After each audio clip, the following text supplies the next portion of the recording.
में हम दूसरे चरण की बैलिस्टिक मिसाइल रक्षा प्रणाली का सफलतापूर्वक परीक्षण हुआ है। क्या किया गया इसमें, हमने यहाँ तक पढ़ाया था परीक्षण में। इस परीक्षण में जो हुआ बैलिस्टिक मिसाइल का, बीएमडी का, लंबी दूरी के सेंसर, कम विलंबता संचार, उन्नत इंटरसेप्टर मिसाइल के साथ ही साथ नेटवर्क केंद्रित युद्ध हथियार प्रणाली का प्रदर्शन किया गया। तो इसमें क्या किया गया है, DRDO first phase, DRDO first phase and second phase में consecutively, continuously 2000 kilometre and 5000 kilometre range वाली मिसाइलों का मुकाबला करने के लिए स्वदेशी बहुस्तरीय क्या बनाया गया है प्रणाली, स्वदेशी बहुस्तरीय नेटवर्क विकसित कर रहा है। इसमें आने वाली मिसाइलों का पता लगाने के लिए, उन पर नजर रखने के लिए निगरानी रडार, निगरानी रडार शामिल है। लामा 3.1 क्या बोल रहा हूं मैं, ध्यान से सुनिए। लामा 3.1 मेटा के नवीनतम एआई मॉडल। मेटा तो आप जानते होंगे, फेसबुक मेटा, मेटा जो कंपनी है, फेसबुक, इंस्टाग्राम वगैरह में मेटा सॉफ्टवेयर इस्तेमाल हो रहा है। मेटा के नवीनतम एआई मॉडल, ये लामा 3.1 क्या है, एआई मॉडल है, आर्टिफिशियल इंटेलिजेंस मॉडल। लामा 3.1 कथित तौर पर विभिन्न प्रदर्शन मानदंडों में ओपन एआई जैसे अग्रणी प्रतिस्पर्धियों को पीछे छोड़ दिया है, जिससे तकनीकी परिदृश्य में ओपन सोर्स एआई की बढ़ती भूमिका में रुचि पैदा हुई। ओपन सोर्स एआई कृत्रिम बुद्धिमत्ता प्रौद्योगिकी के लिए एक शब्द है जो ओपन सोर्स लाइसेंस के तहत सभी के लिए उपलब्ध है। जिन्हें व्यवसाय या आनंद के लिए उपयोग करना चाहते हैं उनको भी काफी सहायक है। एआई मॉडलों को देख सकते हैं, इसमें क्या कर सकते हैं, एआई मॉडल्स को देख सकते हैं और एआई मॉडल्स को बदल सकते हैं। एआई मॉडल को आप देख सकते हैं, एआई मॉडल को बदल सकते हैं।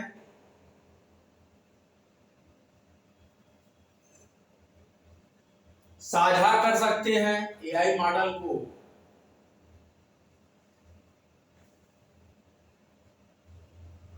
साझा कर सकते हैं। टीम वर्क, नए विचारों को प्रोत्साहित करता है। मेटा ओपन सोर्स एआई का समर्थन करता है। मेटा क्या करता है, मेटा करता है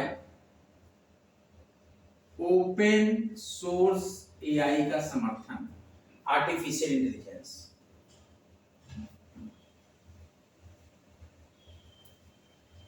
ये नए विचारों को प्रोत्साहित करता है।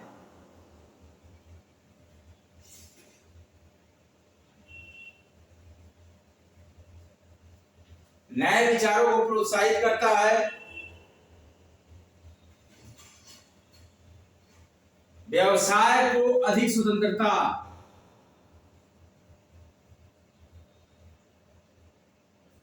व्यवसाय को अधिक स्वतंत्रता,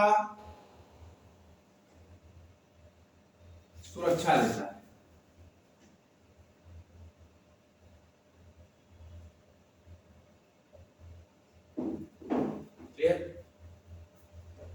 ग्लाइड बम, गौरव का सफल परीक्षण।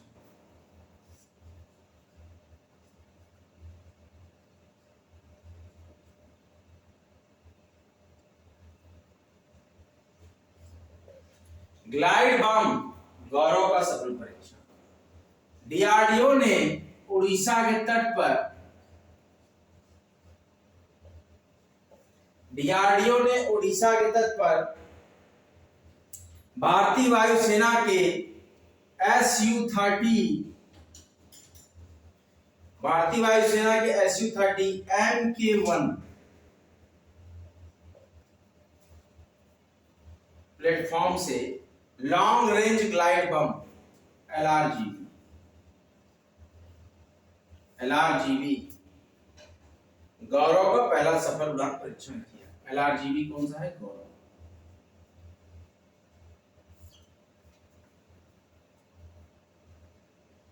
ये 1000 किलोग्राम वजनी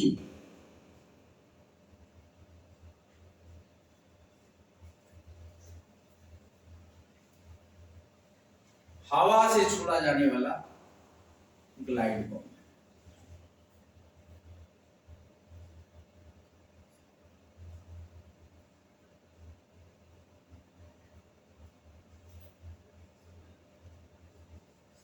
हवा से छोड़ा जाने वाला ग्लाइड बम लंबी दूरी तक लक्ष्य को भेजने में सक्षम है।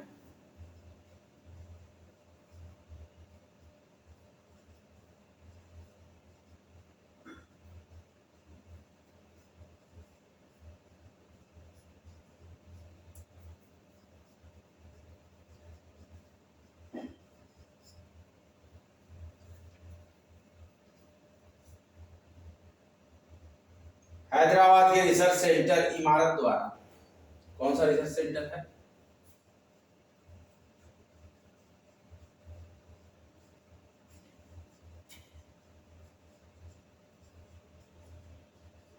इस रिसर्च सेंटर का नाम है इमारत। हैदराबाद के रिसर्च सेंटर इमारत द्वारा स्वदेशी रूप से डिजाइन, ये स्वदेशी है। कैसा है ये? ग्लाइड बम स्वदेशी है, जो कि डिजाइन किया गया है, विकसित किया गया है। स्वदेशी विकसित है, स्वदेशी डिजाइन है। ठीक है। और उड़ान परीक्षण के दौरान ग्लाइड बम उड़ान के दौरान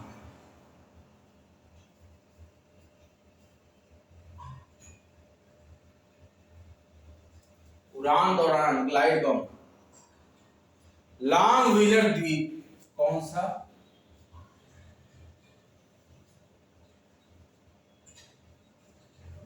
लॉन्ग व्हीलर द्वीप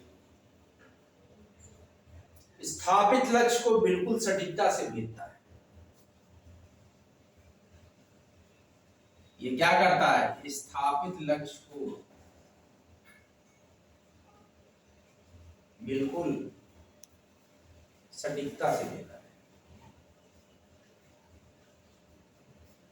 लक्ष्य को भेजना का मतलब अपना कार्य जो है पूरा कर दिया, भेदा, मतलब इसका हो गया परीक्षण। तो क्या हुआ इसमें? डीआरडीए ने उड़ीसा के तट से SU-30 MK1 LRGB गौरव को लॉन्च किया, जो कि 1000 किलोमीटर वजनी है, जो कि हवा से छोड़े जाने वाला ग्लाइड बम है। ये लंबी दूरी तक लक्ष्य को भेजने में सक्षम है। हैदराबाद के रिसर्च सेंटर इमारत द्वारा स्वदेशी रूप से डिजाइन किया गया और स्वदेशी रूप से विकसित किया गया है, क्योंकि उड़ान के दौरान ग्लाइड बम लॉन्ग व्हीलर द्वीप पे स्थापित लक्ष्य को बिल्कुल सटीकता से भेज दिया। बोइंग स्टारलाइटर अंतरिक्ष यान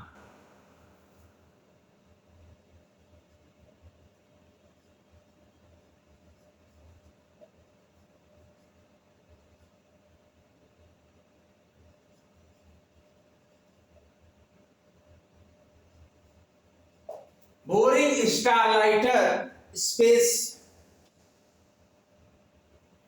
अंतरिक्ष यान तकनीकी समस्याओं के कारण अंतरिक्ष यात्री सुनीता विलियम, कौन कौन सी इसमें अंतरिक्ष यात्री थी?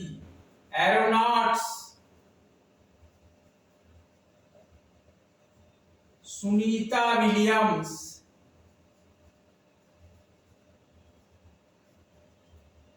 एंड जो बोइंग स्टारलाइट स्पेस यान है, ये तकनीकी समस्याओं के कारण अंतरिक्ष यात्री सुनीता विलियम और बैरी बुच, क्या नाम है? बैरी बुच नाम क्या है अंतरिक्ष यात्रियों का, एस्ट्रोनॉट्स का? सुनीता विलियम और Barry Butch Wilmore. Barry Butch inverted comma में है, विल्मोर। इन एस्ट्रोनॉट का नाम है Sunita Williams and Barry Butch Wilmore. फरवरी 2025 तक, कब तक? फरवरी 2025 तक, फरवरी 2025 तक ISS पे रहेंगे, इंटरनेशनल स्पेस सैटेलाइट, अंतरराष्ट्रीय अंतरिक्ष स्टेशन पर रहेंगे।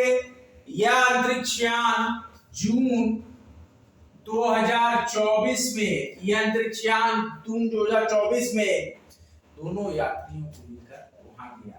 दोनों को लेकर, दोनों को का मतलब सुनीता विलियम्स और बैरी बुच विल्मोर को, दोनों को लेकर गया था। ठीक है, आया था। स्टार लाइनर एक अंतरिक्ष यान है। स्टार लाइनर, स्टार लाइनर क्या है यार? देखिए, स्टार लाइनर ये कैसा है? एक अंतरिक्ष यान है। स्टार लाइनर एक अंतरिक्ष यान है। अंतरिक्ष यात्रियों को अंतरिक्ष में ले जाता है, जो स्पेस में ले जाता है।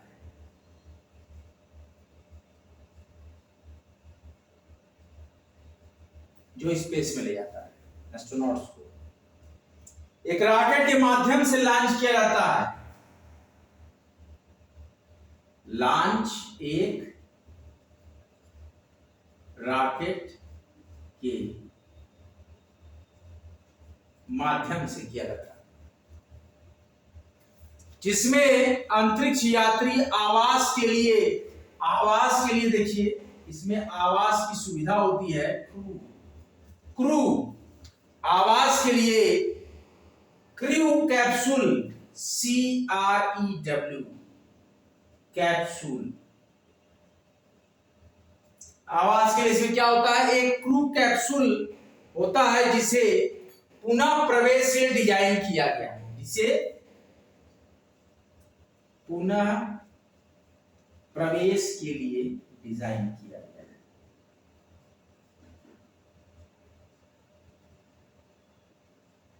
जो मैं थंबनेल बनाता हूं बच्चों, उसको देखा करें, इसमें सारा मैटर जो मैं पढ़ाया रहता हूं सब लिखा रहता है। डिजाइन किया गया है एक गैर पुनः प्रयोज्य सर्विस मॉड्यूल, जीवन समर्थन, लाइफ सपोर्ट और प्रबंधन प्रणाली प्रदान करता है। ये क्या प्रदान करता है? पुनः प्रयोज्य। ये पुनः प्रयोज्य मतलब दोबारा प्रयोग होने के लिए सर्विस मॉड्यूल।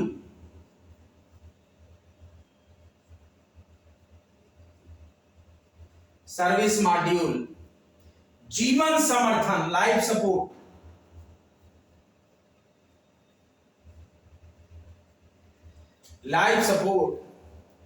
प्रणोदन प्रणाली प्रदान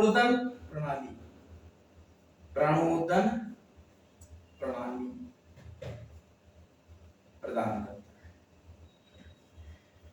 ये क्या करता है? अंतरिक्ष यात्री आवास के लिए क्रू कैप्सूल होता है। यहाँ क्रू की स्पेलिंग है CREW, ध्यान रखिए, कैप्सूल होता है, जिसे पुनः प्रवेश के लिए डिजाइन किया गया, जो एक गैर पुनः प्रयोज्य सर्विस मॉड्यूल, जीवन समर्थन यानी लाइफ सपोर्ट और प्रणोदन प्रणाली प्रदान करता है। स्पेस एक्स का क्रू ड्रैगन, किसका? स्पेस एक्स का, स्पेस एक्स का क्रू ड्रैगन और नासा का स्पेस एक्स डेमो 2, किसका? नासा का। कौन सा? स्पेस एक्स डेमो, नासा का स्पेस एक्स डेमो 2।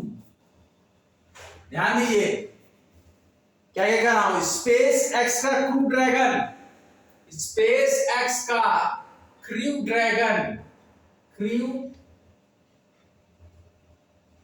ड्रैगन और नासा का space x demo 2 star liner जैसा ही अंतरिक्ष यान सेवाएं प्रदान करते हैं। ये कैसी सेवाएं देते हैं? स्टार लाइनर की जैसी। स्टार लाइनर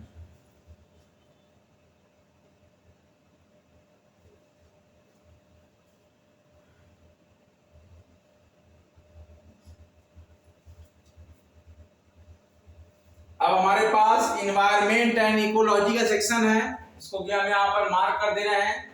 यहाँ विज्ञान प्रौद्योगिकी रक्षा प्रतिरक्षा के साथ हमारे पास एक और टॉपिक है इन्वायरमेंट एंड इकोलॉजी। यहाँ मैं देखिए लिख दे रहा हूं इन्वायरमेंट एंड इकोलॉजी। यहीं पर स्टार्ट हो रहा है हमारे पास। इकोलॉजी को हमने सर्किल कर दिया, इन्वायरमेंट को सर्किल कर दिया। ठीक है, इन्वायरमेंट एंड इकोलॉजी। वैश्विक वन क्षेत्र वृद्धि में भारत का तीसरा स्थान। खाद्य एवं कृषि संगठन FAO की रिपोर्ट ने वन क्षेत्र लाभ के मामले में भारत को विश्व स्तर पर तीसरे स्थान पर रखा है।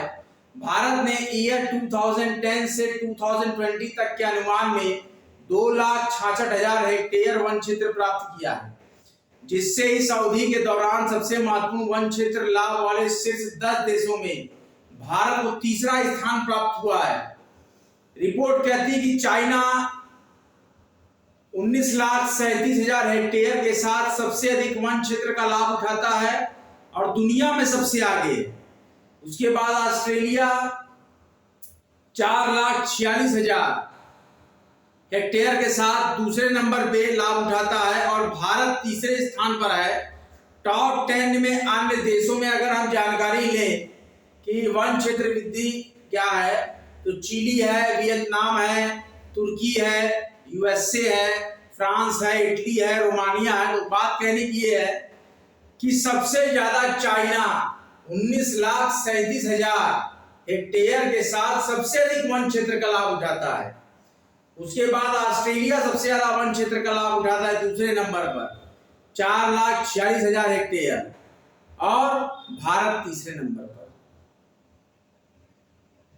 खाद्य एवं कृषि संगठन की रिपोर्ट ने वन क्षेत्र लाभ के मामले में भारत को विश्व स्तर पर तीसरे स्थान पर रखा है कि वैश्विक वन क्षेत्र वृद्धि में भारत का तीसरा स्थान। वैश्विक वन क्षेत्र वृद्धि में कहां पर? यहां देखिए,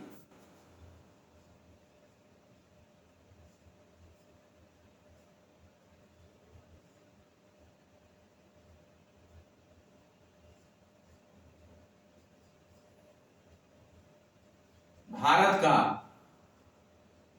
स्थान, ये मैं सर्किल कर दे रहा हूं, 3 है, तीसरा स्थान है वैश्विक वन क्षेत्र वृद्धि में भारत का स्थान।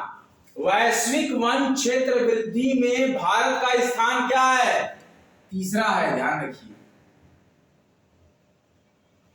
वैश्विक वन क्षेत्र वृद्धि में भारत का स्थान, ये पूछा जाएगा क्वेश्चन आपसे।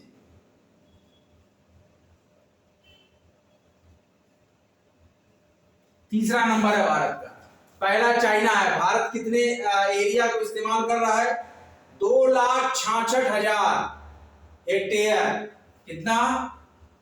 2,66,000 हेक्टेयर फॉरेस्ट एरिया।